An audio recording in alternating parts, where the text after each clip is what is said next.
Imagine believing something so profoundly, so absolutely true, that you would willingly face torture, even death, rather than deny it. For centuries, one of the most compelling arguments for the resurrection of Jesus Christ has revolved around this very idea, the willingness of his closest followers, the apostles, to suffer and die for their faith. But how strong is this argument, really? Did they actually die as martyrs? And if so, does their martyrdom truly count as evidence for the resurrection? These are the critical questions we'll be diving into today in continuation of our resurrection series, relying heavily on the meticulous research of Dr. McDowell in his academic book, The Faith of the Apostles. Let's first clarify the argument itself, stated carefully and precisely. The apostles spent years with Jesus, expecting an earthly kingdom. Though initially disillusioned by his death, they became the first witnesses of his resurrection. And here's the crucial part. They endured intense persecution, with many ultimately experiencing martyrdom, essentially signing their testimony in their own blood. The sheer strength of their conviction, marked by their willingness to die, suggests that they weren't making this up. They genuinely believed Jesus had risen from the dead. While this doesn't prove the resurrection or Christianity outright, it absolutely demonstrates their sincerity, lending immense credibility to their claims about seeing the risen Christ. It's an undeniable indicator of their sincere conviction. This isn't just a popular notion. It's an argument taken seriously by leading scholars. New Testament scholar E.P. Sanders points out that many eyewitnesses were to spend the rest of their lives proclaiming that they had seen the risen Lord, and several of them would die for their cause. Apologist and historian Michael Lee Conner emphasizes that after Jesus' death, the disciples endured persecution, and a number of them experienced martyrdom. The strength of their conviction indicates that they were not just claiming Jesus had appeared to them, they really believed it. And Craig Lee Keener, another respected New Testament scholar, puts it powerfully. The disciples' testimony was not fabricated. Ancients also recognized the willingness of people to die for their convictions verified at least the sincerity of their motives. People, of course, die regularly for values that are false. They do not, however, ordinarily die voluntarily for what they believe is false. Intentional disciples by the disciples is thus implausible. Now, it's vital to clarify what this argument isn't. Some, like University of Notre Dame's candidate Amos, misrepresented it, believing that Christians believe their martyrs are unique based on Christians only having martyrs. But this misses two crucial points. As Dr. McDowell already demonstrates, many religions have martyrs. The unique claims of the apostles isn't just that they died, but that they died specifically for the belief that they had personally seen the risen Christ. This isn't about proving if Christianity is truth, it's about proving their sincerity of their convictions. Secondly, their willingness to die doesn't prove the inherent truth of the Christian message, but rather that the apostles really believed Jesus had risen from the dead. They could have been mistaken, but their willingness to die establishes their unmistakable sincerity. They were not liars. They believed they had seen the risen Christ, and they were willing to die for that belief. So, with the argument clearly defined, let's move on to the bedrock of our inquiry, the actual evidence for the historicity of the apostles' suffering and martyrdom. Were the first Christians truly persecuted? Absolutely. Persecution against early Christians provides the very context for understanding the apostles' faith. While sporadic and local, public proclamation of faith was costly. We see this with John the Baptist's beheading, Jesus' crucifixion, Stephen's stoning, and James, the brother of John, killed by Herod Agrippa. The first major statewide persecution under Nero in 64 AD is well documented by Roman historians like Tacitus and Suetonius. The apostles publicly declared the resurrection of a crucified man, fully aware of the immense cost. This wasn't a surprise to them.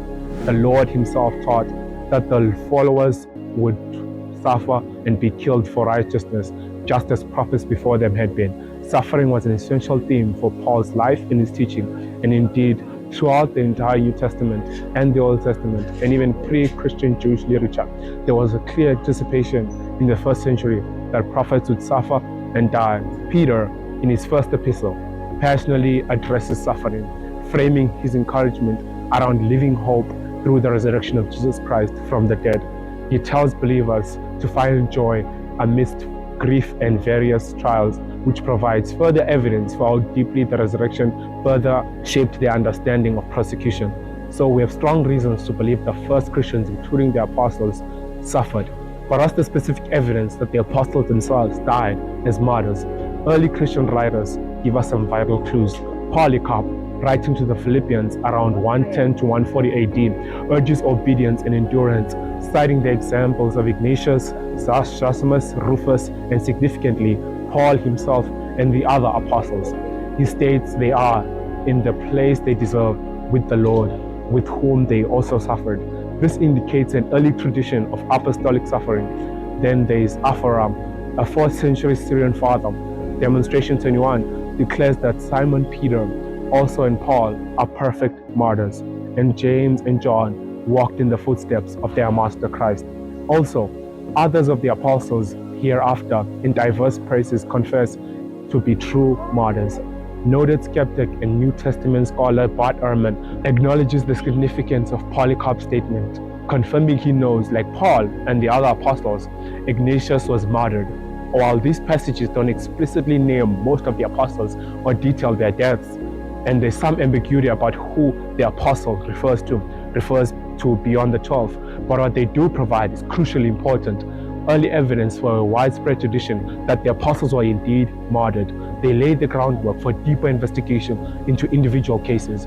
Now, let's get specific, analyzing the historical likelihood of each apostle's death. We'll categorize the evidence with historical probability scale, strong, moderate, and inconclusive.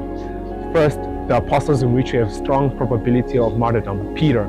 The traditional view is that Peter was crucified in Rome under Nero between 64 and 70 AD. The earliest evidence comes from the Gospel of John, chapter 21, verses 18 and 19, likely written within a few decades of his death. Most commentators agree that this passage predicts Peter's martyrdom. A few, even Bart Ehrman, concurs with. Further early and consistent evidence comes from Clement of Rome, Ignatius, Dionysius, and Tertullian, and many other sources. The Testimonies early, consistent, and remarkably unanimous. Paul, also with strong historical probabilities. Paul, traditionally beheaded in Rome around the same time as Peter. While scripture doesn't directly state his martyrdom, Acts and 2 Timothy hint at his impending death. The earliest extra-biblical evidence is from 1 Clement around 95 to 96 AD, describing Paul's immense suffering before being set free from this world. Other early sources like Ignatius and Polycarp reinforce this. Like Peter, the early, consistent, and unanimous testimony points to Paul's martyrdom. James, the son of Zebedee. His martyrdom also carries strong historical probability.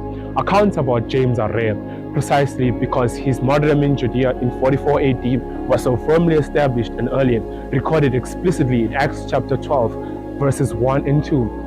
The brevity and lack of legendary details of this biblical account actually strengthen its historical liability. It reads like an official death report. There is no reason to doubt Luke's account. James, the brother of Jesus.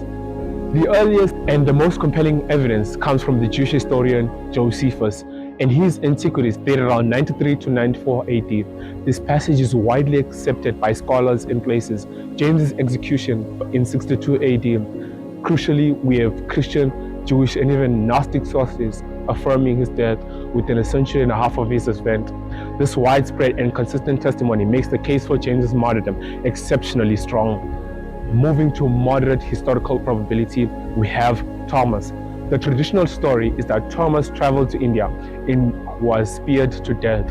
While some Western scholars are skeptical, the Eastern churches consistently affirmed his ministry and his martyrdom in India. First century travel records support the probability of his journey. The Acts of Thomas, written around 200 to 220 AD, recounts this tradition. While it contains legendary elements, it also contains historical places and figures, which suggests that it has a connection to historical, while it's suggesting a connection to real historical memory. The St. Thomas Christians of India are utterly convinced of their heritage tracing back to him, preserving many antiquities relating to their tradition. Andrew, the earliest written record of his martyrdom, is contained within the Acts of Henry, composed between 150 and 220 AD. This text describes his crucifixion. While this apocryphal book contains many legendary elements, it's part of a wave of early acts that, besides creative license, often reserved the most likely fates of each respective apostles. Hippolytus in the 3rd century may also preserve an independent tradition describing Andrew as crucified, suspended on an olive tree in Patri. While caution is warranted, there's a plausible link with reliable tradition to Andrew's fate. Finally, we have claims with an inconclusive historical record for the remaining apostles. For most of them, excluding John, the evidence is late and heavily laden with legendary embellishments. For example, the claim that Bartholomew was skinned alive doesn't appear until around 500 AD, and there are varying accounts of his death. This doesn't necessarily mean these accounts are false, but it makes it very difficult to have strong historical confidence in their exact fates. The same applies to other minor apostles. While no earlier accounts suggest any apostle recanted their faith, we simply don't know how many of them were killed due to their testimony about Christ. So, what have you established with part 1? We have seen how the argument for apostolic martyrdom is carefully defined, how scholars approach it, and the crucial historical context in early Christian persecution. Most importantly, we have presented strong historical evidence that at least Peter, Paul, James, the son of Zebedee, and James, the brother of Jesus, were martyred for their faith in the risen Christ. Furthermore, significant and persistent traditions attest to the convictions of other apostles like Thomas and Andrew. This robust historical foundation sets the stage for our next crucial question. To what extent does their willingness to suffer and die truly count as evidence for their resurrection itself? In part 2, we will delve into the profound apologetic significance of the apostles' ultimate sacrifice, exploring exactly what their deaths prove and what their death doesn't prove for the case for Christianity. If you found this in-depth historic exploration helpful, please like this video, subscribe to our channel for more content like this, and share your thoughts in the comments and the questions below. Don't miss part 2, where we connect these historical facts to the core claims of Christianity. And remember to tell someone that Jesus saves.